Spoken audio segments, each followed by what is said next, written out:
Flying Adventures es la continuación de la trilogía de los batitos que revientan burbujas con arpones que al fin llega después de 2 décadas. Y está mucho mejor que pendejadas programadas con el culo como Doble Dragón 4.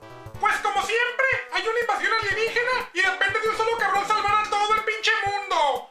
Tú no puedes ni salvar el semestre, ahora la raza humana. Pero si pasaras más tiempo estudiando y menos tiempo viendo una caseta de citas de tus verdades, a lo mejor pasarías el examen de mañana. Pero no, al cabo es que la profe está solterona y aprueba con darle de comer a su iguana. Y a los maestros, con un boleto a la Serie del Caribe los controlas. Pero aquí no hay ni trucos, ni atajos, ni Konami Code. Si pierdes una misión, te devuelven al principio y comienzas con un pinche armón culero y nomás puedes aventar uno a la vez. Y aparte de burbujas extraterrestres asesinas, también te tienes que andar cuidando de cangrejos que con un pinchazo te matan. ¿A quién calceta se le ocurre mandar a combatir aliens a un pinche morroñengo que no puede contra algo que va en una sopa de mariscos? Fiolina Germi se chinga crustáceos gigantes empujones y aparte está bien buena. Si a huevo, loco, yo siempre la he agarrado, güey. ¿Es mucho pedir una güera chichona como Ángel de Shock Trooper 2? Porque Lulu nadie la quiere.